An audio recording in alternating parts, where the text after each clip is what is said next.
I was like, did I want that? They're signaling that I'm taking these.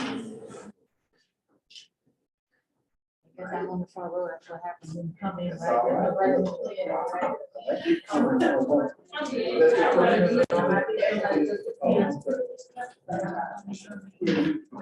Do I need to stay at a certain place so they can see me or? No, we have the rain protecting And so they can hear everything I'm saying? Yes, sir. The meeting out here will activate your microphone.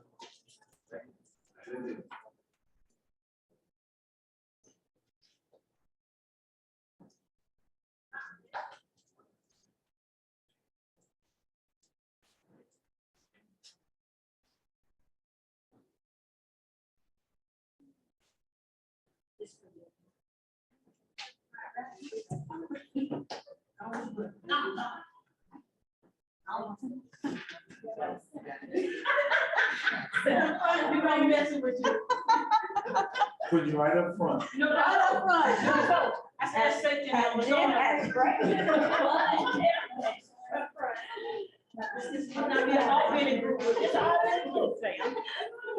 Yeah, I think so. They don't separate now. Yeah.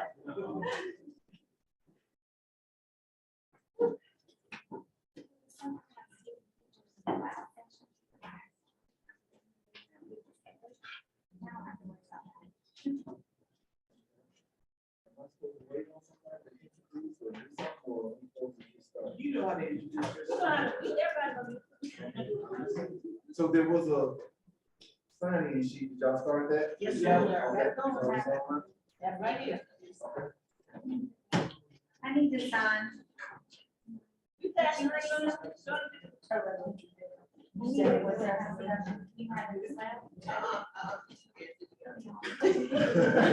That's trouble. That is trouble. That is trouble right I there. know the time out of class, that's what they're trying to tell you.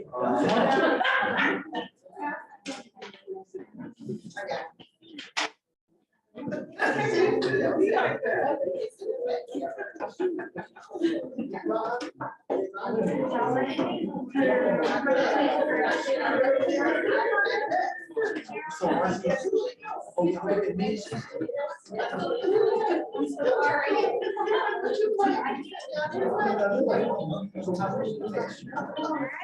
Oh, just sit right there. You don't have to hold your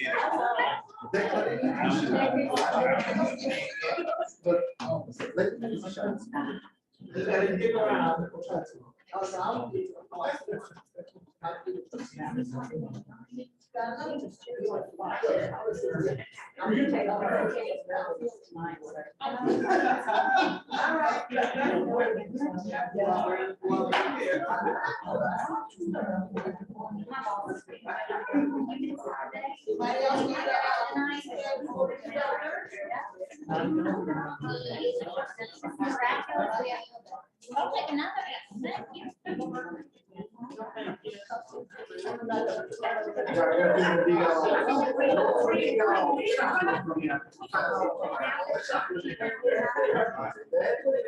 I see three more tears.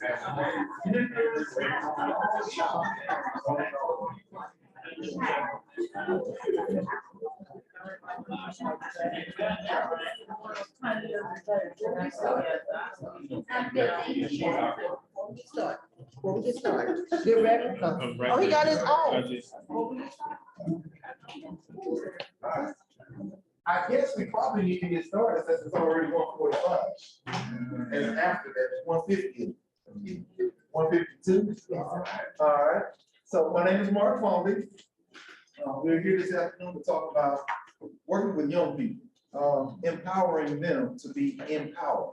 It might say empowering the community in your book or the description, because I do this presentation already, but gearing it for people who are with youth is no different, because the youth are in our what? Our community. So if we empower them and they are a direct reflection of what's going on in our neighborhoods, our communities, you understand that it's important to empower them to help empower the community. And we gotta start with our most natural resource. And for me, that is our young people.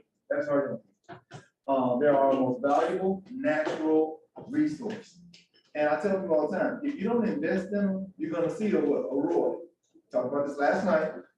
Actually, the speaker this morning even mentioned ROI, but the return on the investment. So whether you put anything in or not, there's going to be a return on your investment. Whether it's negative or positive, there's gonna be a return on the investment. What do you wanna see? And that should help fuel what it is you do. But to empower them, you gotta invest in them. To empower the young people, you have to invest in them. If you don't invest in them, the streets will. I heard a young man tell his mother that the things that she did not teach him, because his father was not just like, he told her, the things that you did not teach me, I learned from the streets. And what I learned on the streets wasn't always beneficial for me. I started to add this to my presentation. I really did, because when she sent this to me like 2 days ago, this recording, and she wanted me to hear it. Now I have time.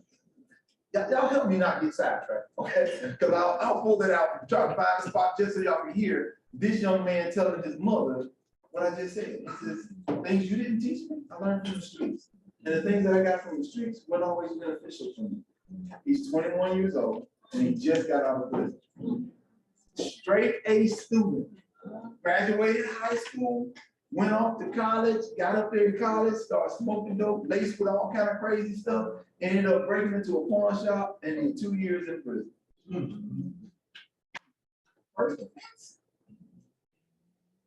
Really? But anyway, I don't know. So let's invest in positive ways, by positive means, in positive directions for a brighter future.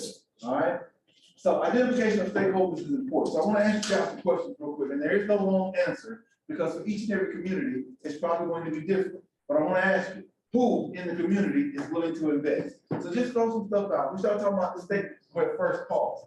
Does everybody know what stakeholders are? Or who stakeholders? Okay, good there. All right. So who in the community is willing to invest? Who can you ask? You don't know, so you might not know who's willing because maybe you haven't talked to them yet. But who would be some people that you would identify as stakeholders and approach about investing in whatever you're doing, whatever it is you're doing in your neighborhood or your community, working with these young people? Who would you want to talk to? Who would you want to? Pastors, the school. All right, when you say school system, though, that's broad. So who, what, where, when, what, how? Teachers. Teachers? Sexual Oh, workers. wait, hold on. We're still on the schools. You said teachers, counselors, School social workers. school social workers, school nurses, bus drivers. Okay, so now all the stuff that y'all, all those y'all just said are where the rubber meets the road. Who's got to give them permission? Okay, now, Andre just said, you gotta talk to the board, right? But what if the board says, no, what if the superintendent doesn't agree? Then those people who are gonna rubber meet the road, you still use them, you just use them after they get off. This is your after school program, this is your late night, this is your, so yeah, they can be mentored, volunteers. But if you got the school board on board, that's a whole lot better. A whole lot better. Okay, now let's move on. I heard somebody else saying, you know, city leaders, what's it? Community leaders. Community leaders, okay, like who? You got to identify, you have to identify them. You got to know who's the one that's working and who's doing the work in the community. Like, I'm a community leader. Okay, I do a lot of it. okay. You know, so Are you doing a lot in the community with kids? that's our forte. Kids. When you say our, who's our? My wife, our foundation. Okay, and what do you do? We have a community outreach program where we do programs for, we got a reading program, we do Christmas stuff. Okay, reading program. What age group? They from first grade to sixth Okay, and where are you located? in Jonesboro, Georgia. Jonesboro, Georgia. Anybody else here from Jonesboro? Do you know about their program? No, but I just learned about Okay, all right, but then this is my point, this is why when you talk about this, because other people in the neighborhood and community need to know that you're offering that. If I showed up in your community now to do a neighborhood assessment, you know what your kids are gonna tell me? Ain't nothing to do around here. Seriously, You're right. I don't care where I go, I do a lot of work in Georgia. But the problem I've got is when I talk to the adults, what is it for your kids to do around here? Oh, it ain't much. Now, when I'm in front of the community leaders, they're the ones who are gonna tell me, oh, we got this program, we spent all this money on this and this. But why is it the community doesn't know about it? You're telling me that the city got this grant, that this grant came through, the mayor's program is this, and this initiative been put in place. But nobody in the community knows about it. Why? So where's the money going? What are y'all doing with it? Who's benefiting from it? Where's, anyway, next, come on. What were you I gonna was say? just gonna say trusted voices. Trusted voices. You know another name that I've heard here recently? Credible messengers. Trusted voices, credible messengers. The people who know, again, what the rubber meets the road, the people who are actually out there, been there, done that kind of thing. People that the neighborhood looks at. Who are the leaders in your neighborhood, in your community that aren't a part of city government, local government, police department, or schools? Who are those? Who are the people in your neighborhood and community that when they talk, people listen? Faith community, somebody always said she started off with churches, but what else? What about Parks and Rec, like coaches and? Coaches, good, good. What else? Yes, ma'am. Civic organizations. Give me an example. Like the Rotary Club, Kiwanis, Lions. our fraternity, our Divine Nine, all of those groups that are out there doing. Now, who's gonna reach out to them? Who's the we? I do. Andre and Jana? Oh, you get pretty. Okay.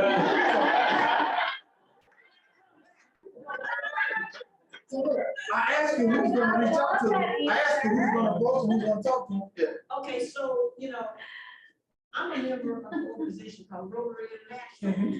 And so when we were doing our statewide grant, 5-year grant, with my folks up in Albany, I reached out to them because I'm on your board and I'm a member. So they gave about $15,000 to my organization, and now we're doing the sustain. Now I'm just telling the young man in Georgia about it. We're doing the sustainability program, 80-20, but they're still funding. But the thing is, holding them accountable and saying, you say you certain communities, so I'm a community program. It's not going to, it's not me, but that's how we did it. And right now we have a program at the Boys and Girls Club that we're doing through SNAP. And I'm like saying, hey, look, y'all just got $1.6 billion from somebody. What y'all investing back in this community? So I'm just calling the heads. You're asking for money, you got money, so now give that money back to someone else up to the Boys and Girls Club. So I think it's just how we negotiate partnerships. But Family Connection is our Boys and Girls Club. Woo, love it. So you Kathy McGee. Okay. So we go to Kathy, I just sent her something the other day, the Synovus Bank is giving out money. If you don't know about that, September 15th is the deadline. They want nonprofits to do it. This little thing in Thomasville called Thomasville. That's what all the gossip and all the good white folks go. I don't need to call y'all out. But that's what all that's what the information is. So I remember that network so that I can get it to my community. Right. So I think you can have put yourself in the diverse places and get information. The dialogue that we're having right now is exactly why I asked you this question. It's exactly why I asked you this question. But it's also why I'm gonna ask you the next three. Can you reach them? Are you prepared to discuss your ideas? Now, here's the last one is important. Are you the best person to approach them or invite them? Okay. Sometimes you bring somebody with you. But now you need to be aware of that. You know what? Sometimes you might not even need to know. Sometimes you gotta send. They don't know what they might ask a question that they don't know. You need to prepare them. Because you being in the room might go, everybody in the room shuts down.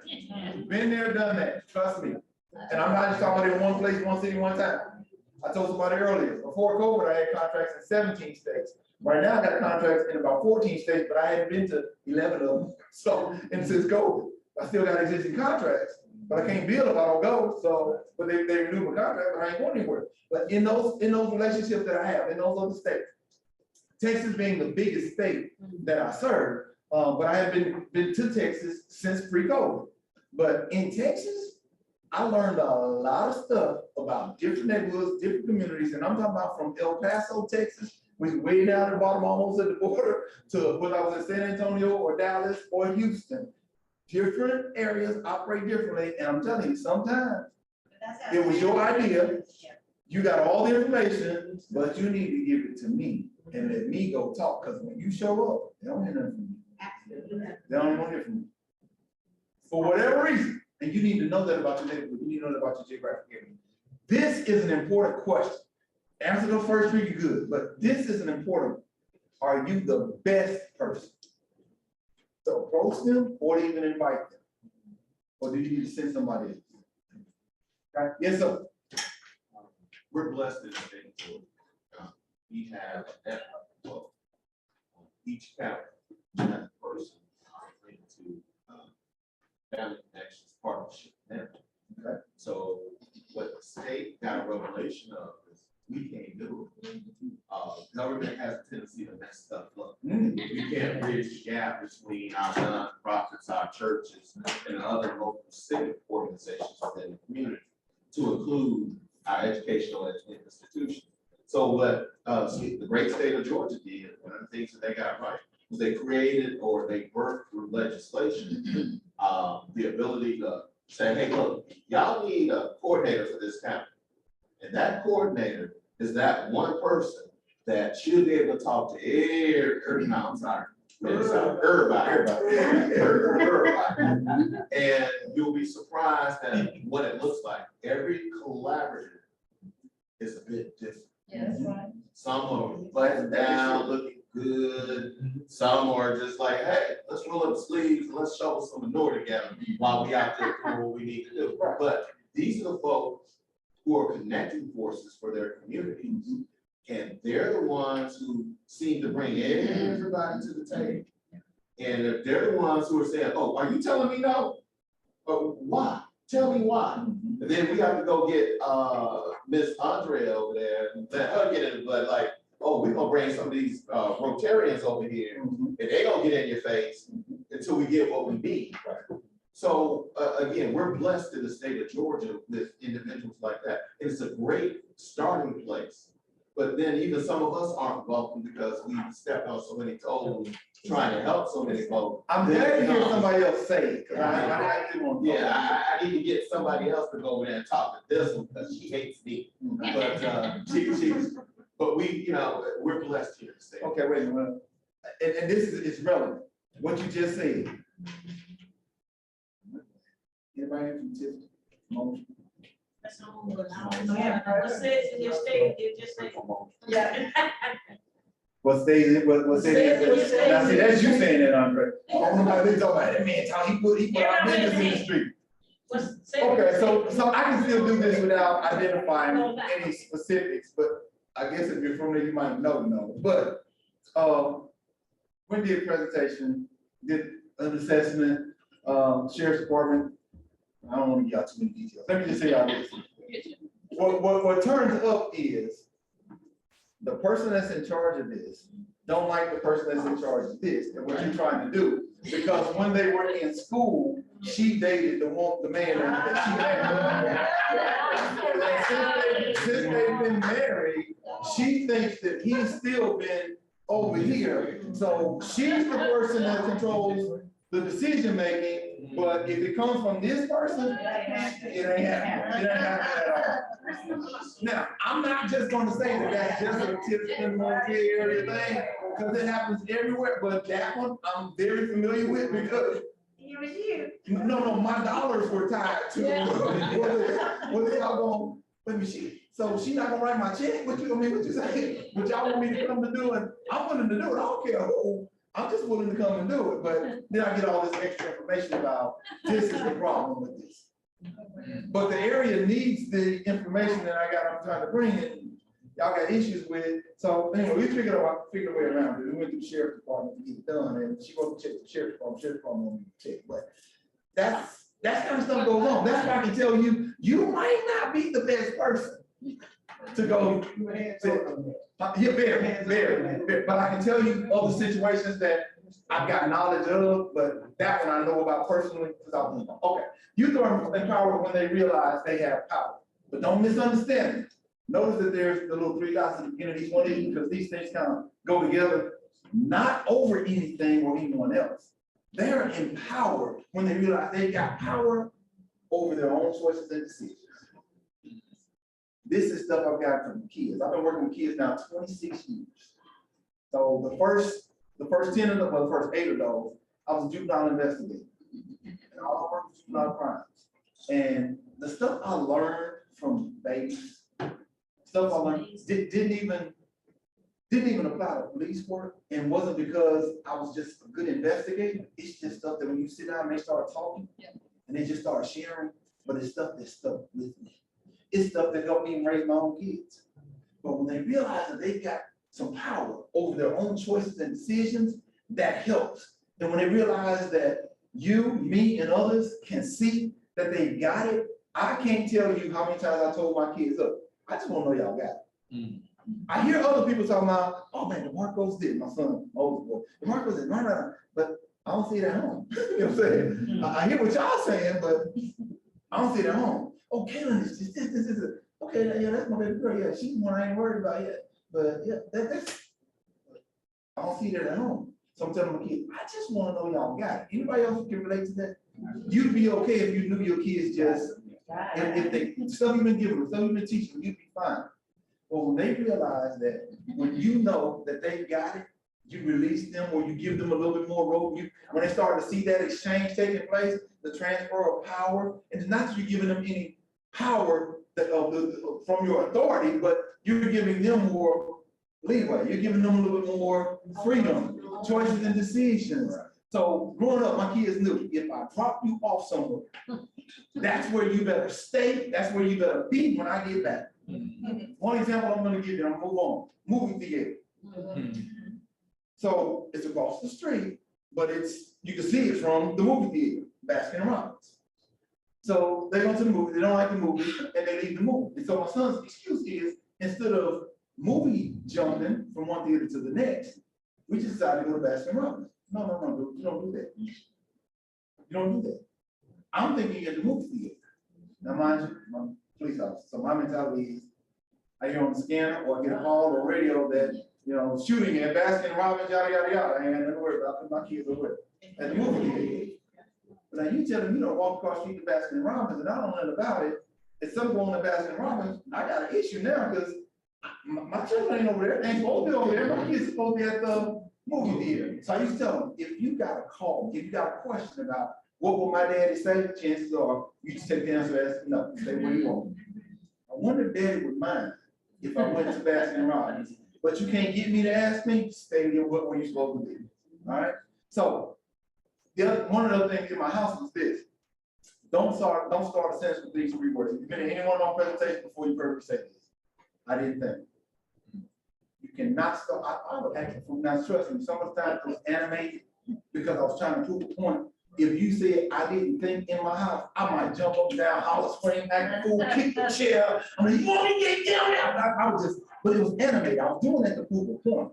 Because when you say, I didn't think you would mind, I didn't think that would happen. I didn't think it would matter. I didn't think it was going to turn out like, all I hear is the first 3 words. I didn't think. So I went overboard trying to prove to them that you can't tell me, you can't start a sentence off with, I didn't think. Because I want you to think about it. So DeMarco, my oldest boy, in his wisdom 11th grade, did something stupid. But this is what he told me. Well, Dad, I contemplated what I was going to do.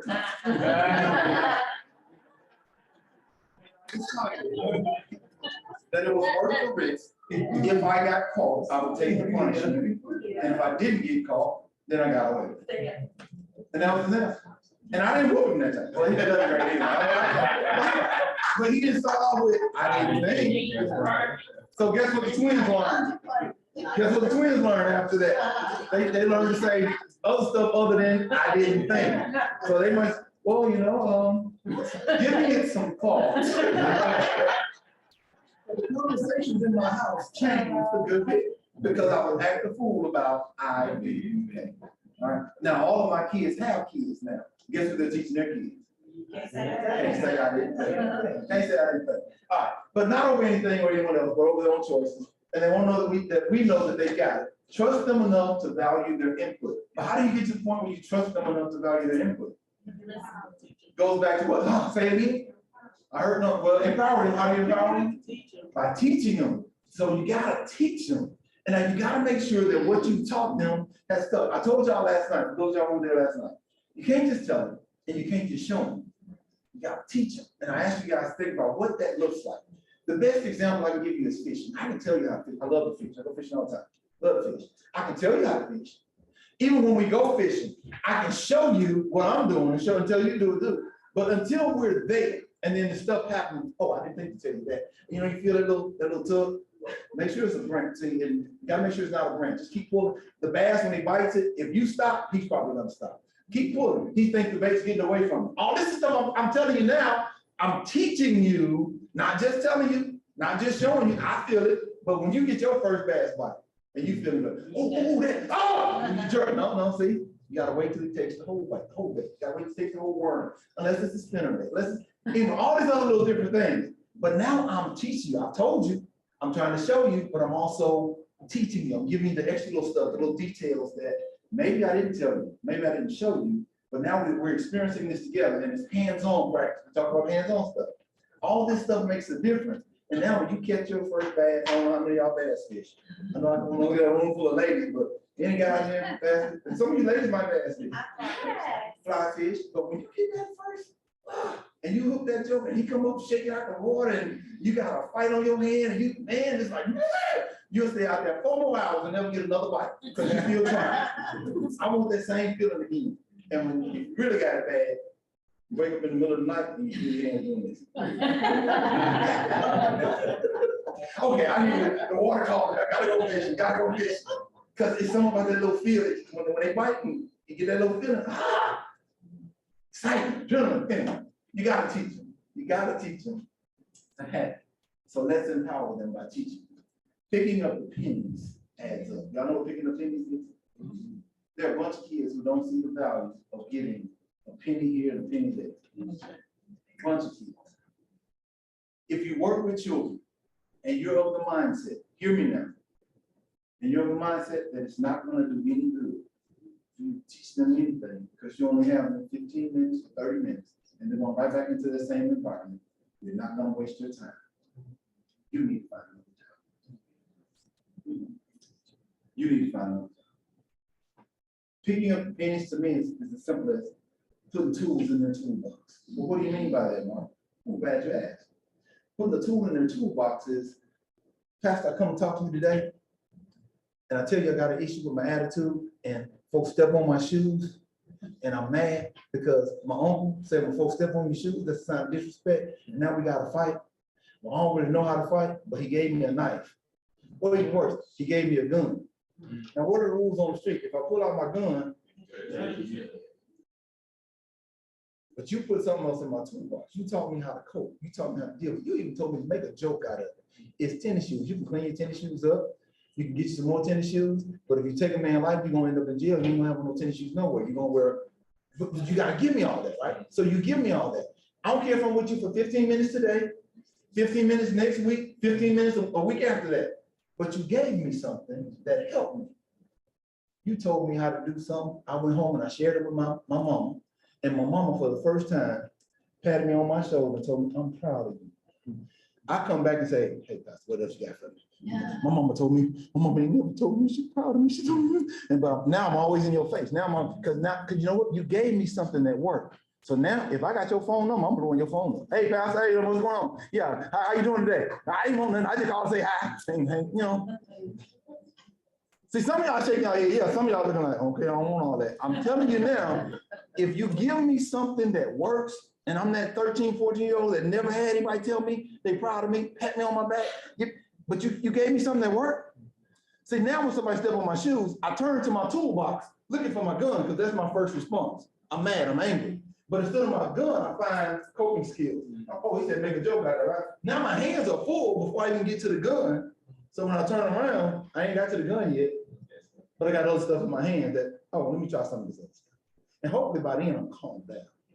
So adding to the toolbox, because pennies add up to nickels. Nickels make dimes. Dimes can add up to quarters. And quarters add up to dollars. And if it don't make dollars, it don't make sense. There's a lot of kids on the streets who understand that more than they understand you trying to teach them anything else. They understand that. You can just make that make sense to them. SENSE by talking about CENTS. If it don't make dollars, it don't make sense to them. And you telling me how I can, remember, I did that to myself. And you can show me how I did that to myself. Oh yeah, I don't need to do that anymore. And we're gonna talk about that in a little bit. I mean, I don't know this. Yes. Y'all know that? Just because it's broke. I got a daughter, I mentioned Kaylin famous minutes ago. Kaylin has been an artist since she was probably 9, 10 when she first started doing stuff that I had a hard time believing that my daughter was doing this. And Andre, you probably heard me say this before. I learned a valuable lesson because I hurt her feelings. Because I said, surely you didn't do this. Your mama helped you, or somebody, you didn't do this. She cried, and cried, and cried. And it cost me a $600 trip to Michael's.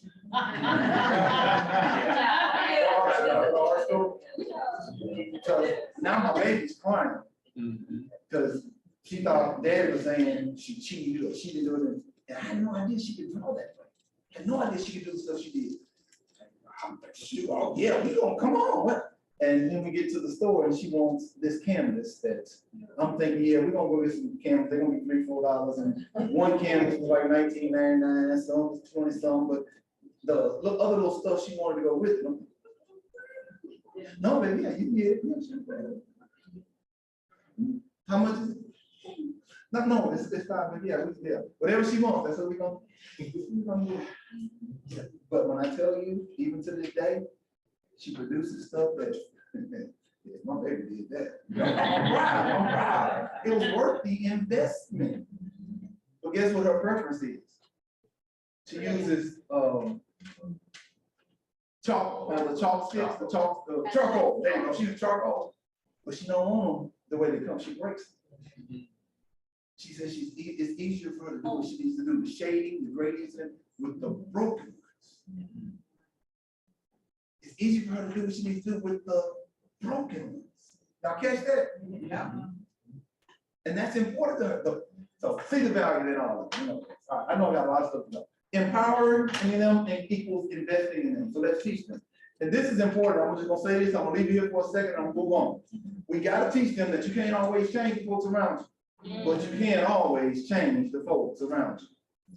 Y'all get that? What company are you keeping? What do people in your circle saying? How do the people in your circle treat you? Are they using you? Are they tolerating you? Are they celebrating you? What's going on with the folks around you? My granddad used to make me so mad by telling me, hey, you show me your friends and I'll tell you all about you. It don't work for me. And to this day, I'm telling you, it doesn't work for me. But if you ask me in my 56 years of living, have I seen that that's true? Yeah. But it didn't work for me. Because I'm not that person that's gonna go along just to get along. Never have been. Seriously, never. So my granddad used to say to me, it used to make me mad. Granddad, just because I hang around them and that's what they do, don't mean I'm gonna do that. Because when they start doing that, I know what to do. My mama crazy, granddad. And to this day, I'll tell you, my mama crazy. I couldn't go home smelling like dope. I couldn't go home looking like I didn't have anything to drink. No, there was no way. My mama was 5'3". To this day, she said jump. I can't say how high. I better be trying to jump. Y'all hear what I'm saying? But that fear that I had, I'm telling you, it's fear. That fear that I had, I realized that that's respect. It's respect. Oh, I was afraid. I was afraid of what she do, what she might, but no.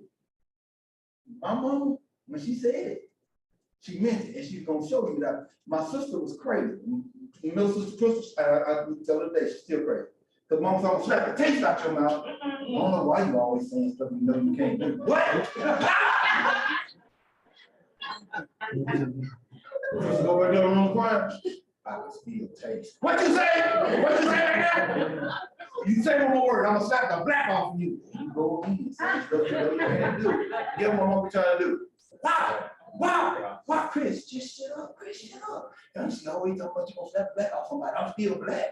Shut up, girl. Mama would, ooh, broomstick, whatever, she, extension cord, Is she middle child? but she is the middle child. My middle child's that way. She is the middle child. She is. Middle child. My husband was spanking my child one day and he turned around and looked at him and he said that didn't hurt. Sure enough, he was probably not 7. Stuff like that, and then they might say, stuff like that, that make you feel better. That's kind of stuff Crystal would say. Did that make you feel better? Chris, shut up. But he's also the one that looked at me and said, y'all think that we don't hear everything you say, but we do. She's a school teacher, man. She's one that's, she's still crazy, but she's. She's good. Yeah, anyway. All right, so look, this is the concept I want to give y'all, and I hope you pay attention to this. New step, new skills and knowledge, but before making the next step, the step prior to must be accomplished. It must be mastered. You gotta make sure they got it before they move along to the next step. Or what? You're likely to fail at the next level. Let me tell you what this looks like. Now, somebody else trying to take a picture. All right, so what is it you want little Johnny to accomplish right here?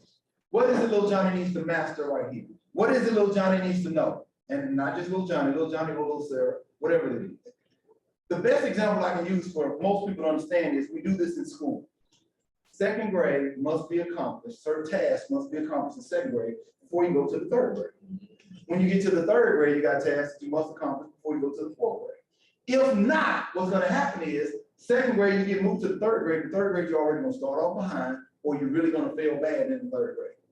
Starting off behind, you're gonna fail, and sometimes we need to keep little Johnny in the 3rd grade another year till he masters this. This is what this might look like to some folks who deal with these little babies. Hey, little Johnny, new year, birthday came, you know, you gotta move to the 1st grade. Little Johnny, but I like kindergarten. No, little Johnny, you can't stay in kindergarten. But I don't want to. I want to go to the 1st grade. I like Miss Johnson. Miss Johnson's not gonna be the 1st grade, you're gonna be good friends. I don't want to do that. I like my teacher. I want to. No, see, we don't want that. You gotta go to the 1st grade. We put him in the 1st grade. In the first couple of weeks he's there, the other kids hit the ground running. Might not be so bad. By the time he starts playing, he's 2, 3 weeks, 4 weeks behind. So he's already a little bit behind. Some kids will adjust and they'll make that room and they'll make up those 2, 3, 4 weeks real quick. But what if I'm not that child? Then I go through the whole year and I'm already 3 weeks, 4 weeks behind everybody else. They're working on stuff that I'm trying to get to, but she keeps my work separate from me. All right. Let's just fast forward this, because 2nd grade, same thing. I wasn't ready to go to 2nd grade, but y'all moved to the 2nd grade. Now, 3rd grade, I can't go out and play. Because I got, y'all took my recess, because I got remedial, because I'm behind, and you want me to make sure I pass this state test in the 3rd grade, so when they go out and play, I can't play. Oh, what does that look like? You want me to get in the line and stand down the hall and not say nothing, but you won't let me go out and play? I'm going to act up. I'm sitting in the classroom. She's sitting in this chair. Johnny, quit kicking my chair. Sarah, what are you talking about? Miss Johnson, he keeps kicking my chair. Ain't did nothing. Ain't did nothing. But Johnny, quit kicking the chair. All that nervous energy, why is he still kicking the chair? Needs recess. He needs to go out and run and play. But what's the first thing we take from kids? 3rd grade, 5th grade, 7th grade? What's the first thing we take when they don't meet the requirements? Recess. Or to punish them. And then what do? But see, that's punishment to me. That's punishment. What do? We put them in study hall, remedial, extra. They got to go to this teacher, that. Everybody else outside running and playing.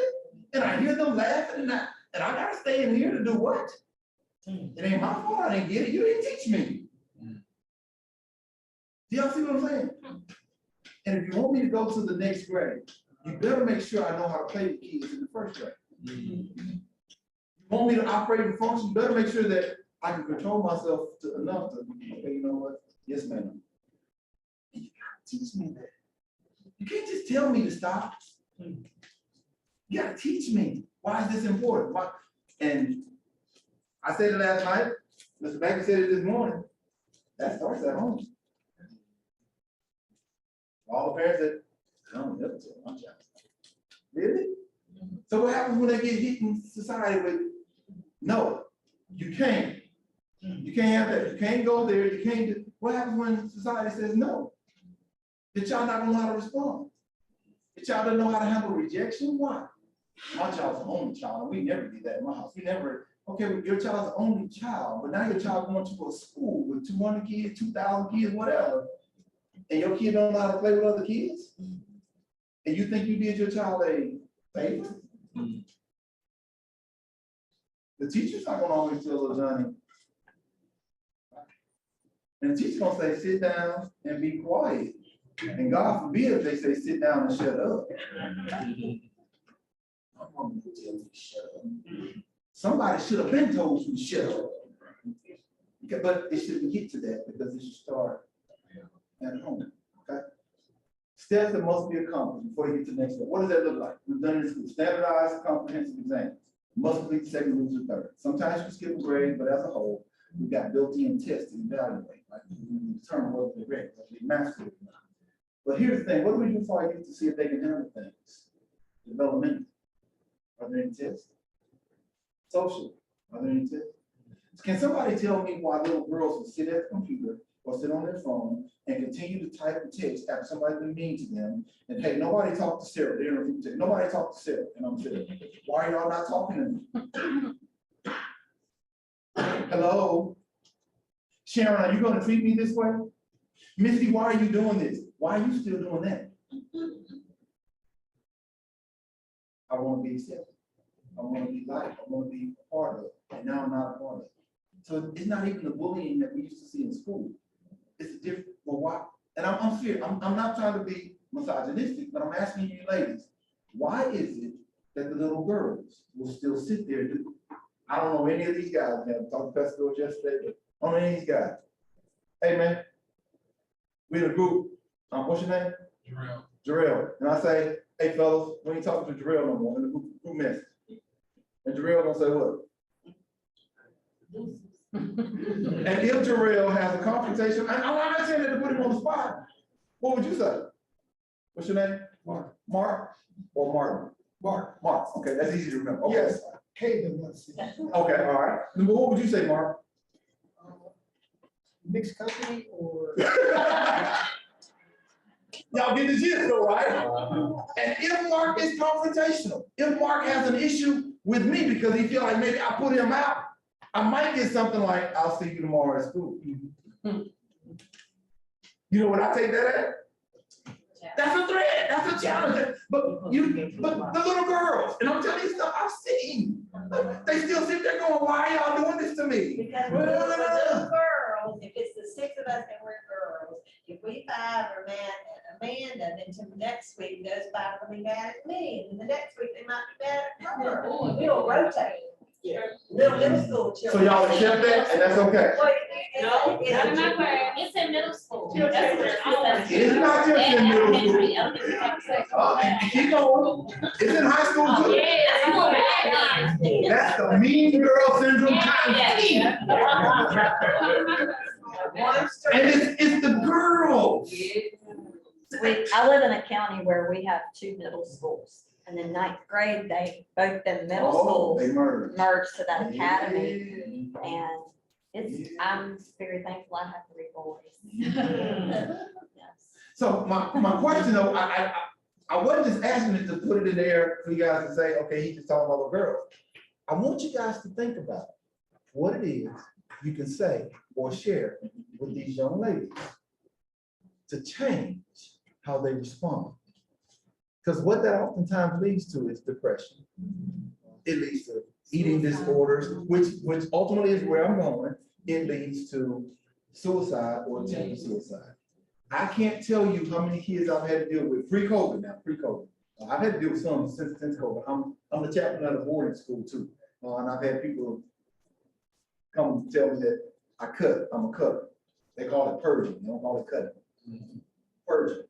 I cut myself between my toes, so my parents don't know. Had a little girl tell me, this is years ago, this is before I got the final degree. This is before, I had a little girl tell me one time, it's funny, what you don't understand is, when I cut myself and I see the blood coming out, that's the pain coming out of my body. So every now and then I have to purge, I have to release some of the pain. I had a little boy tell me one time, Mr. Fumble, if it wasn't for my skin, my emotions, my feelings, they would all go everywhere at once. My skin holds it in. So every now and then, I cut my skin to let some out. That's what? That's the devil. But how, okay, so now what do we need to do? We know that we take, how do we need to do? How do we need to intervention? What do we need to teach them, share with them, show them, give them to help them cope with differently? Yes, ma'am. But you know, you can't provide any intervention, or come up with what to do, what to say to any child, any youth, anywhere, until you first communicate. That has to be open. You have to know what's going on and find a way to probe into, whether it's your own child, or whether you're a parent or a caregiver or a counselor or whatever. You gotta know what's happening. So, because, you know, my children are in their thirties now and have grands, but I remember just being so busy and so caught up. I'm unaware of what's going on until something does happen, it escalates, and I could have done it so differently. And I should have probed and asked, been a part, perhaps, more of what they were doing and what they were involved in, so that communication has to be hard. So now knowing that, that was my next question. What do you think? What can you share with other parents that may have missed it? They need to communicate. You need to be open to it. You can't tell your child, you can talk to me about anything. And then your child comes to you and talks to you about anything and you shut down. You can't tell your daughter anything, come up and you got any questions, Another real life example, 14-year-old, little girl's asking about sex. She's heard about this, she's heard about that, heard about, no, I don't know, but I go ask my mama, I talk to my mama about anything. She goes and talks to her mama. Mama says, what? You ain't going nowhere till you 20. You want out. So the little girl go back to school, tell her friend, I still didn't find out from my mom. And I don't know what to tell you. And now I don't function. Because the little girl goes to mom and says, Mama, I got a friend. But Mama, you said I could talk to you about anything. I'm not dating. This ain't for me. She asked about, and she asked specific things. She asked about that. I just need to know what to tell her. My friend. Then they'll go to an unreliable source, like And their that- peers, and horrible, inaccurate information. He can't get you pregnant because he ain't even got, it wasn't sperm, but it was. Blanks. It was. It was something like it's supposed to be sperm, but it was the wrong word. The boy was 12, the girl 14, but he can't get you pregnant yet because he ain't even got. No. It's a word that's made up, but it ain't sperm, but it was. I can't remember what it is, and I'm not gonna make a big thing tell. I just can't remember what it was. But it was like, what are you talking about? If you We figure don't out never what have to that. read, let us know. Yeah, we don't never have that. But that was the answer to one of the questions the little girl had. I'm sorry. Yeah, hang on. Well, I think basically a lot of it has to do with parenting and hands-on. A parent, just give you a prime example. When my grandkids come to my house, I lay down everything because I know that I have to give them the divided attention and I have to keep my eye. Okay, parenting is, you gotta be patient. You gotta learn how to reserve your time. And you gotta be able to communicate with them on all levels. You can't, in other words, I coached for 36 years. And I had kids to tell me things they wouldn't tell their parents because they see the authentic in me, like being for real with them. So parents, don't act like that you were so perfect all your life and then put your kid up on this here high horse as though they can't do no wrong. So when I explain to my kids, yeah, daddy, has some, fallbacks here, they can come and relate to me more. But when that bell rang from the school, that car is right there to pick them up. When that basketball coach is through with them kids, I'm right there to pick them up.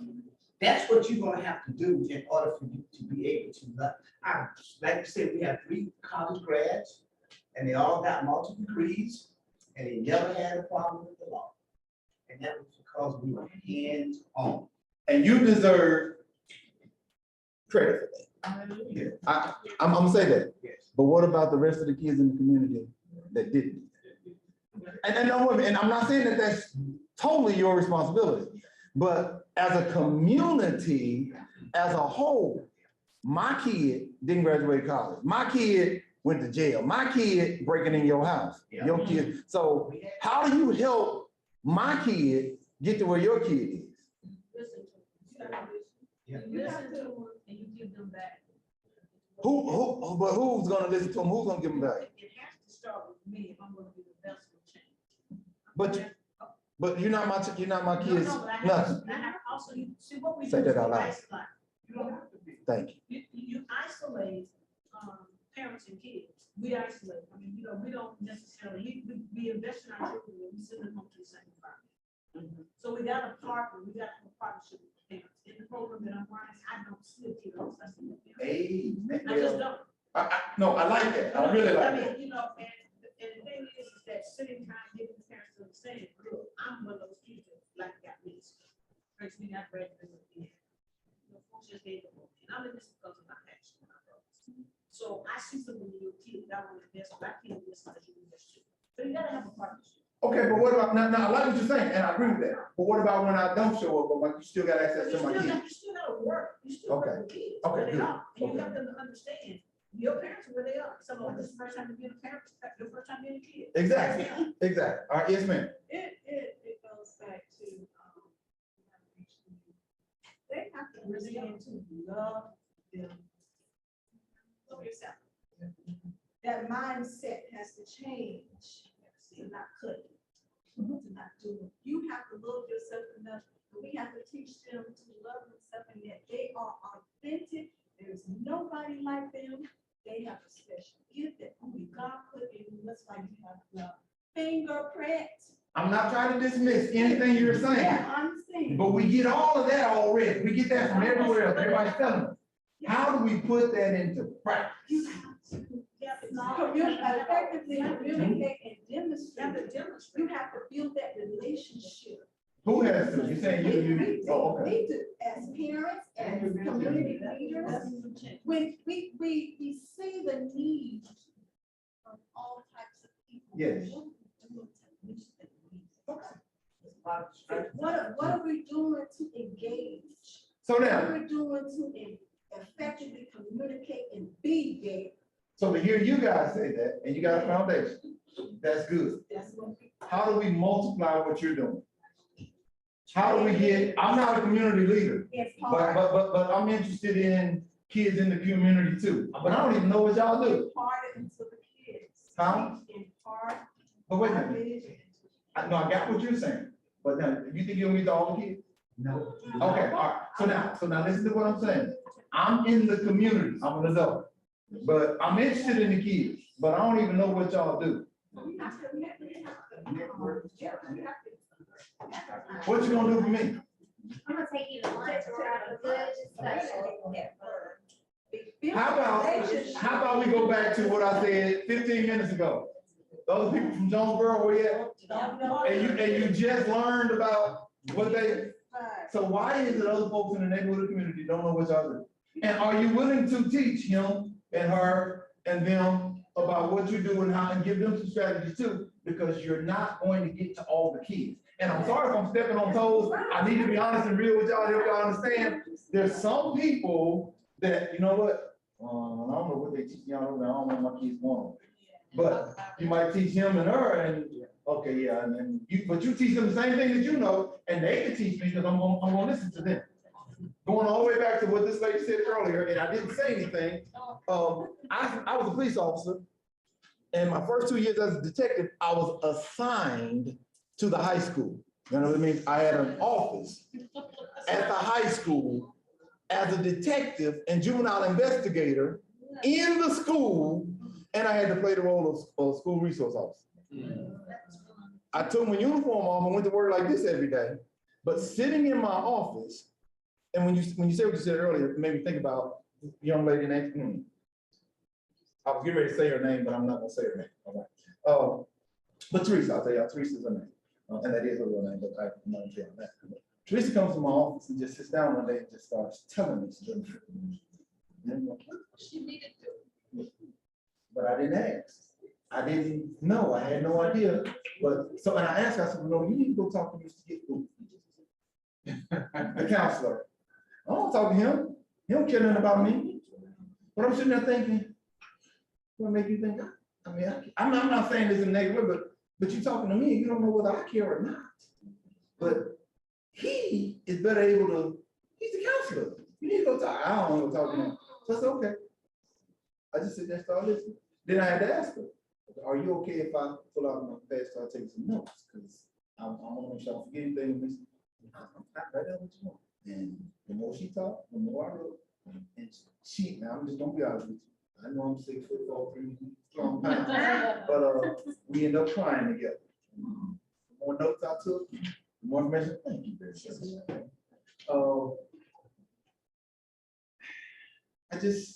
We end up crying together.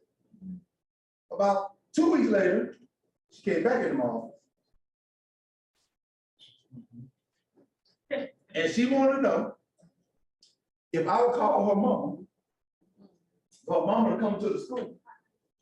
Because she wanted to tell her mama at the school in my office that she thought she was pregnant.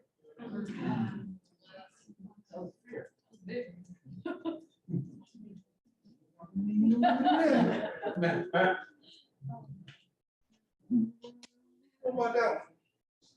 Make a long story short, I ended up helping a young lady. We did what we needed to do. She was not pregnant. But about, I don't know, a week later, this is a month later, she came to my office again. And she wanted to sit down and talk to me. And she wanted to go to Alabama A&M. But she wanted to apply to the ROTC program. And again, I'm trying to send her to the counselor. And she said, I already told her, I don't deal with it. I said, wait, do you know what? I can make a phone call from mom. Hey, I need to talk to you. Got a young lady in our ROTC program, she's high school, high school, yada, yada, yada. Hold on, I'm transferring. Got the young lady. So what's the name? No, you gonna send the information? No. Okay, good, thank you. Thanks. We email stuff out. So I told her, go to the run off to get stuff off the fact machine, so the fact machine. She filled out the application. Make a long story short, she got accepted to Alabama in the ROTC program. She graduated, went in the Army as a second lieutenant. My last communication with her was probably about 10 years, maybe a little longer, 12 years ago. That's 12 years ago, 13 maybe. But she was a major. And prior to us losing contact with her, every year, happy birthday, Mr. Fonby. Merry Christmas, Mr. Fonby. It was always something. Even when she got married and had kids, it was, hey, I want you to be, she got a son. His name is Tom. She wanted me to tell him, Godchild. Told her I don't want to just say I'm going to accept that responsibility. And she was actually in San Antonio, Texas, assigned to a Air Force unit as the, not the commanding officer, but she's in the Army, was assigned to an Air Force unit in San Antonio.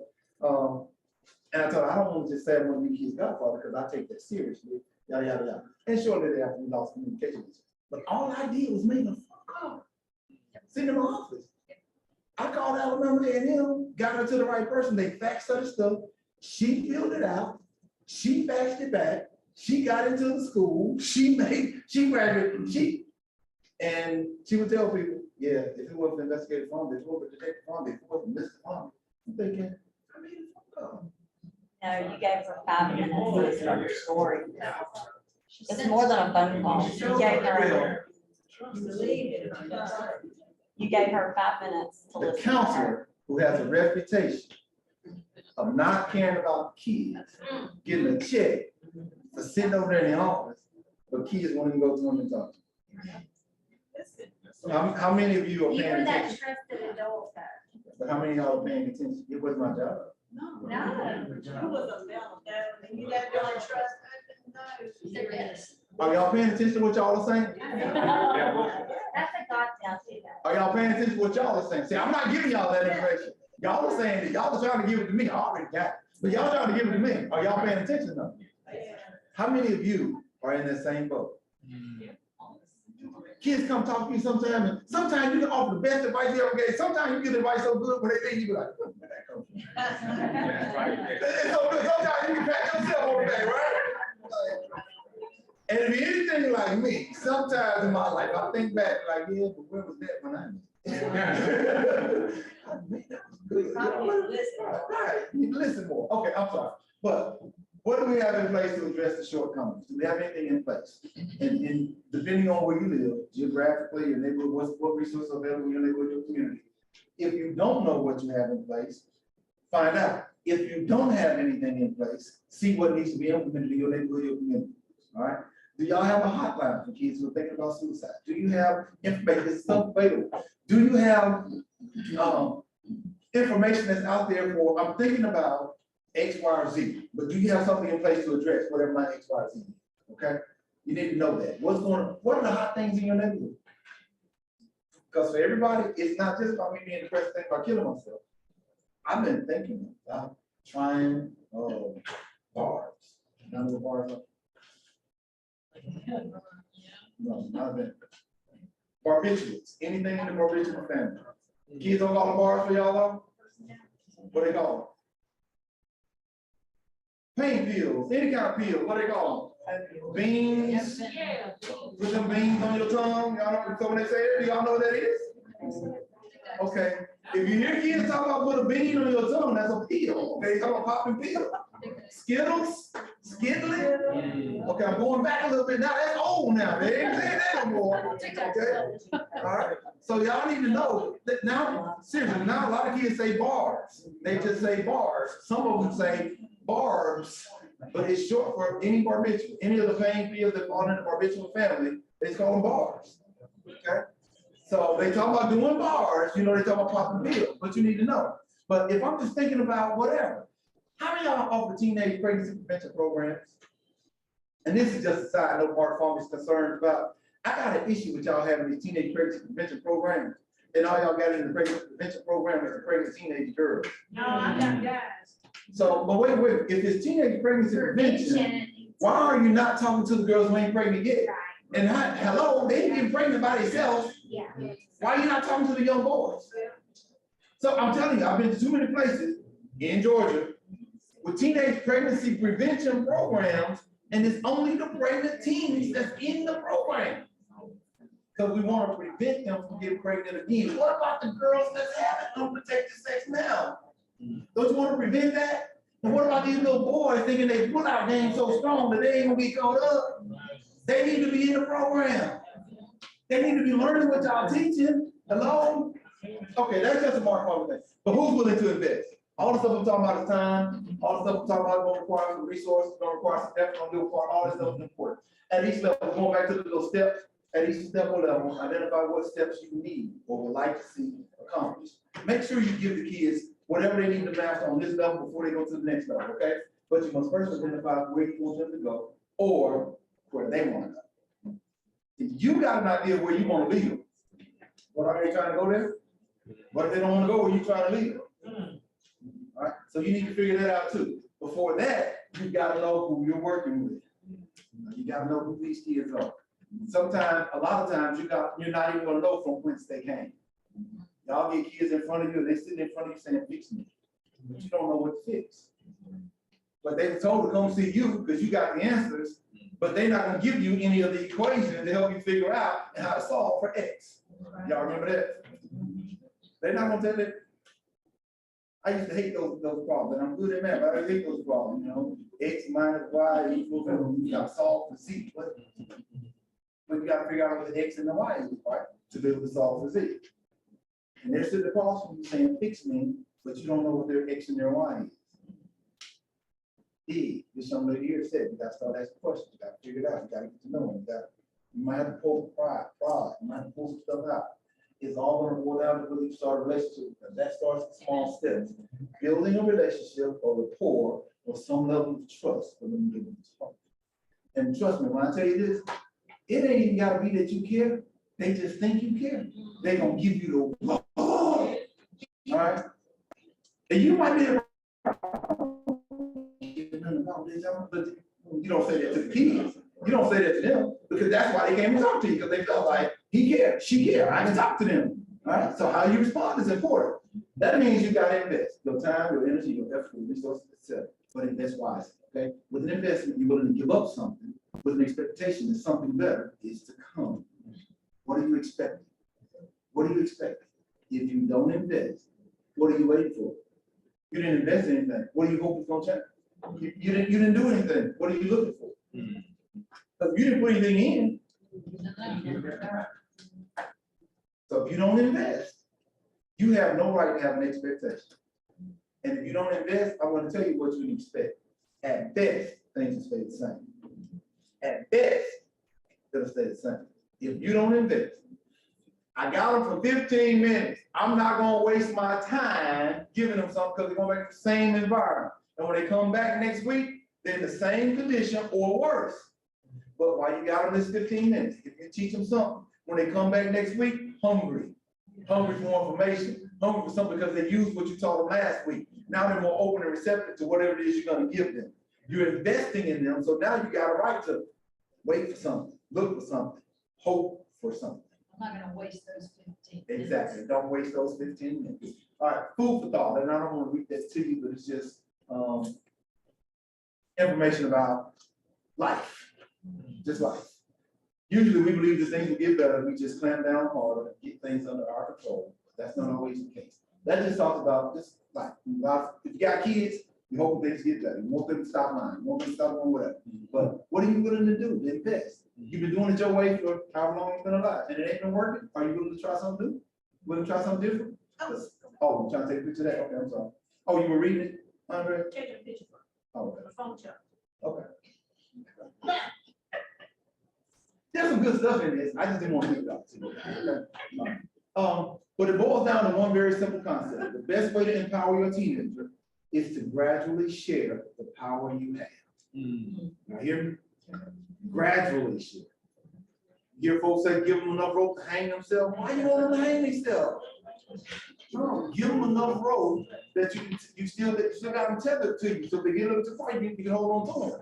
You can pull them back when you need to. But give them enough rope and then let them get further and further and further out there until you know that they got it. And that's what you want to know, that they got it. All right? But you gradually share the power you have, allowing them more and more control and responsibility for their own decisions. But how many of y'all got control issues? No, y'all. It's my way in my house because I said so, and it's gonna be this way because you. Eat my food. It's insecurity. Right, you eating my food in my house, you ain't paying no bill. Look, I'm telling y'all, I was so bad, I took the doors off the bedroom one time, just because you don't slam no doors in my house. Made sense to me. But when I look back at some of the stuff I did now, I'm like, man, you had control issues bad, dude. I just like did that one time, we were talking, you know, and I was asking about her children, I said, well, so-and-so's gonna get her door back today, and I said, her door? My daughter, she had a habit, when she get mad, she slammed the door, her bedroom door, she slammed it. I told you about slamming the door, stop slamming the door. And then I had this issue too, with no locked doors in my house, except for my daughter, she was the only girl in the house, except for my daughter when she goes in the bathroom. No, otherwise, no locked doors in my house. Okay, you wanna slam the door, take the door, you don't know how to close it, you ain't got no door. So it's about a month in, Daddy, when can I get my door back? You think you know how to close the door down without slamming it? Yes, sir. But I mean, think about something you know, you know, to empower a child, hand them the responsibility for their own decisions. Pause for a second. Hand them, y'all see that? The responsibility for their own decisions. Who did it? I can make it as simple as I can make it for you. And I do this with the kids, they go, man, you sure right. Mama said, wash them dishes before you go to bed. She didn't even put a time right on it. Wash the dishes before you go to bed. Oh, yes, ma'am, I'm doing, my favorite show just came on. Yes, ma'am, I like that show. Yeah, didn't get a phone call. Hey, man, what's up? Huh, what? Just put it on what, tomorrow? Man, I ain't even know, okay, yeah, I'm glad, thanks for the heads up, all right, yeah. Show up, oh, that show went up, man, I ain't know that, oh, that coming on too, okay. And then before you know it, it's 10:30, 11 o'clock, past your bedtime. Oh, I got that quiz tomorrow, I got to study for that test tomorrow. And before you know it, you fell asleep. Mom wake you up in the morning, mad, fussing. Why you get mad at mom? Because she fussing at you for not doing what you said you were going to do. That she told you just watch this before you go to bed. But now she wake up and wake you up. Get up, you're at school, and you gotta, Mom, sorry, I was watching tuning, then realize I got a test, and all you got is excuses. But you still didn't do what you told your mama you were going to do, so the dishes did not get washed. Yeah, but you know, hold on. Mama said wash the dishes. Did you wash the dishes? But no. Mama said wash, and she even just said wash them before you go to bed. Take the trash out. How long? And I've done this for boys all the time. How long does it take you to tie that bag up, take it out, open another bag, and put it in the can? Commercial comes on. I guarantee you can not only empty the trash in the kitchen, you can empty the trash in all of the other rooms in that bag, take it out before your show come back on after the commercials go on. I bet you can do it. And the trash is done. 2-3 minutes and it's over, you're done. But you didn't do that either. So when you get the kids go, but you mad because mama fussing them. Mama ain't got a right to fuss. Mama get up, go to work. Mama come home from that job, change clothes, and go to another job. Mama got to come home and try to feed you, clothe you, make sure your clothes are washed, clean. And all she has to do is wash the dishes before you went to bed and you didn't do it. But you mad and you giving her attitude because she's fussing about you telling her you were going to do something and you didn't do it. And the problem with that is now she can't trust you. Yeah, so as an adult, that's where that leads us to. I asked you to do something, you agreed to do it, and then you don't do it. What that says to me is, you're gonna tell me you're gonna do something, but you're not gonna do it. So when you wanna go to the skating rink, when you wanna go to the mall, when you wanna go, and you tell me that's where you're gonna be, I can't trust that you're gonna be there that idea. That's why she said no when I was trying, probably, I don't know why, but you plant no seeds. I'm giving them the responsibility for their own decisions by just showing them, this is something you created. This is something you did.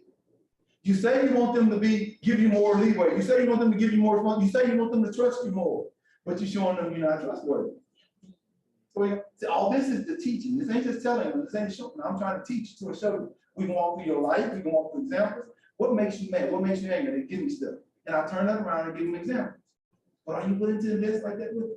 Are you willing to take the time to give them that stuff back? You can't just say, man, that's just the dumbest thing I ever heard. No, show them. Show them why that was not a smart decision without calling it dumb. Because they're not going to hear you say that was a dumb decision. They're going to hear you say, you called me dumb. You said I was stupid. No, what you did was stupid, but I'm not calling you stupid. They're not going to hear that. So you got to figure out a way to make them see that without saying it. All right? Allow them opportunities to see what works for them and why, and catch the last part, what doesn't work and why. You know what I use? The if-then method. If then, okay, if I want to do this, then I need to do that. And if I do that, then I'll be able to do this. And if I do that, then I'll do, okay, so go back to your last if that works for you. And then sometimes we gotta write it down, we write it down, because all the kids ain't gonna really follow this in their head. So write it down. But if I want to do this, then I need to do this. Or if I do this, then this will happen. And if that happens, then this will happen. Good. Okay, if that happens, then this will, okay, if that happens, then this, okay, yeah, that's the outcome I want. And if that happens, then if that happens, then, and they end up positive, oh, that's good. But you know what you're making them do? Think. You're making them think. I use the if-then method. I promise you, I have not met a child yet that it does not work on. I promise you that. I don't care how bad they are, how stubborn they are, how mean they were. I haven't met a child yet that it didn't work. The key factor is they've got to be instructed. They've got to be trained. They've got to know that you care about their well-being. They've got to know that you're in it. They got to know you're invested. What does that lead us to? Whether that's real or perceived, they've got to have it, know it, feel it, believe it, for you to be effective. They gotta feel like you care. They gotta feel like you teaching them something that's gonna be beneficial for them, for you to be effective. You can tell me how dumb and stupid the choices and decisions I make all day, but if I don't see the benefit of doing something different, I'm gonna keep doing what I've been doing. But you know what? You told me something, you teach me something, you give me something that works. Whether it's 1 time or 10 times, I'm more likely to believe what you gotta say. This is where I end up. Child doesn't care about how much you know. They know how much you care. You can be the best person to help me. You can come to me and want to talk to me because you think I care. And I don't have the answer. But I'm gonna send you to the person that's the smartest person in the room that I know about this subject. But if you think she doesn't care, she ain't gonna listen, when you go to her, you ain't gonna say nothing. She gonna call me and say, why you sending them over here? They ain't got no problem. They tell me, no. But you'll sit and talk to me all day. But I'm not the person that's equipped to talk to you about that or handle that. I need to refer you somewhere else. That's outside my wheelhouse. I know nothing about it. Yeah, but you'll listen, like I already said. That's why I said, are y'all listening to what y'all saying? So I'll listen. I'm paying attention. Next week, I'm gonna ask you, hey, how you doing? Oh, this is good. Man, you remember that? Man, you can. All that stuff makes a difference to these young people. And I'm willing to invest that kind of time, energy, and effort into them. All right. Who flies the kite? Who flies the kite? I fly the kite, says the string. It's my thing. Who flies the kite? I fly the kite, said the wind. It moves, said my every whim. Who flies the kite? I fly the kite, said the little boy. It's my toy. Who flies the kite? I fly the kite, said the tail. Without me, it would surely fail. Who flies the kite? All of them are wrong, but all of them are right. It takes all of them working together to fly the kite. And the moral of that little story is, it takes all of us working together to make a difference. All of us have a part to play. All of us have our own little part to do to affect our community as a whole. Everybody's got a part to play. Are you playing your part? Do what you need to do to make a difference in the lives of the young folks. Here's my contact information. If you got one of my cards have an email address on there that's still good. I just don't check that email address anymore. This is the best email address for me.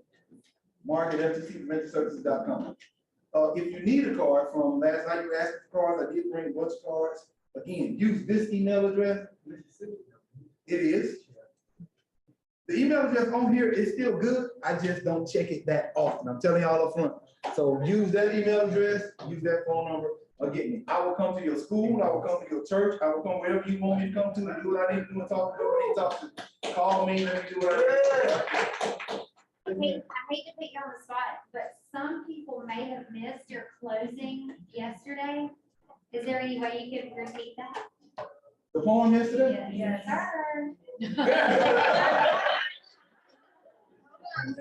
Oh, she wants to record it. Yes. Really? Yes. Y'all like that poem? Yeah. Wow. And look at all the, my cash app is. All right, y'all ready? Here we go. Go ahead. All right. Don't blame the children whenever they're found drinking and gambling and running around. Because if by their conduct they're bringing you shame, is it really the children or the parents to blame? Where are your children, your pride and your joy? Where's your little girl and where's your little boy? Because if by their conduct they're bringing you shame, is it really the babies or is it the parents to blame? Now we read in the paper, we hear on the air, stealing and killing and crime everywhere. We sigh and we say we notice the trend. This young generation, where will it end? But can we be sure that it's their fault alone? Or could it be that part of it may be our own? We give them too much money to spend and too much idle time. Too many movies, passion and crime. Too many books not fit to be read. Too much evil in what they hear said. Too many children encouraged to roam by too many parents who don't stay at home.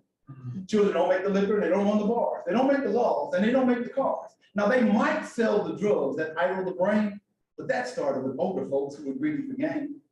Delinquent teenagers, oh, how we condemn. The sins of the nation, we want to blame on them. But by the rule of the blameless, the good book makes known. Who is there among you that can cast the first stone? And in how many cases do you find that it's true that that label, delinquent, is us older folks too? So don't blame the children. Thank y'all for y'all time. I hope that was what you wanted. I hope you got something out of that. If you enjoyed it, please tell Morehouse right on your evaluation. If you did not enjoy the presentation, please don't tell me. Please don't tell me. Sign in sheet, sign in sheet. We never got it up here. Okay. Where is Forgot it it? They took it already? So if you go see them and let them know, I'll verify that you're already in class. Right, we need a note. Take a picture. Okay, if you did not sign the sign-in sheet, come sign this right here for me. What information is on the sign-in sheet? What was on there? Name, agency, and what else? And what group you're with? And what group you're with? Any phone number or email address or anything? Nah. Name, You were a agency, speaker, a presenter, whether you were a speaker. yeah, presenter, like what you're Okay. here doing, yeah. I was in, may I get a picture? I didn't sign it, I just. I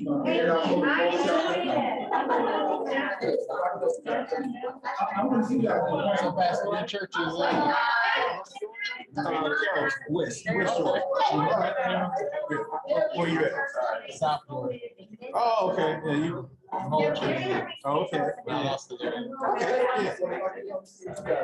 Yeah, that's what I went to. I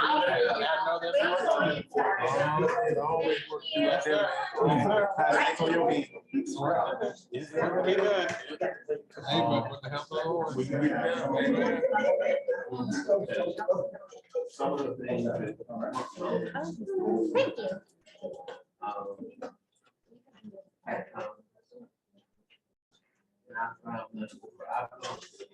Thank you. In the back from.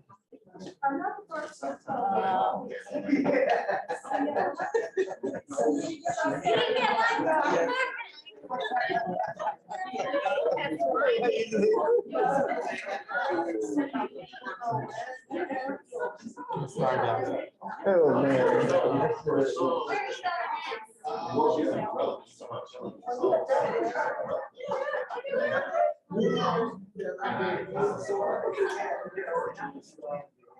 Because you got.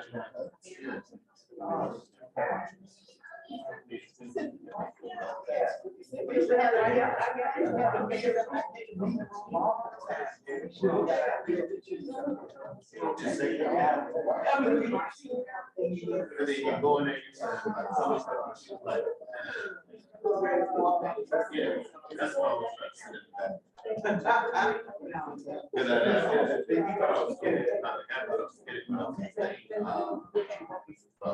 What was the baffle?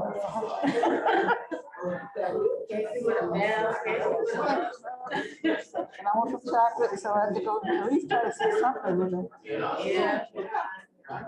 So, so sure.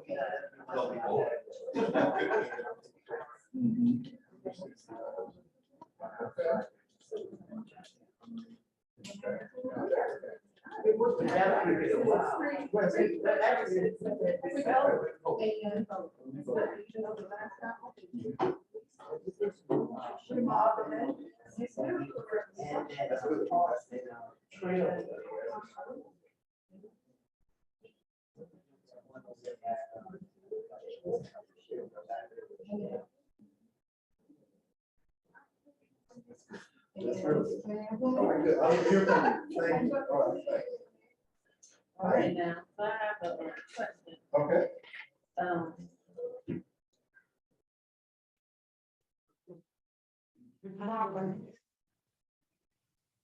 Mississippi.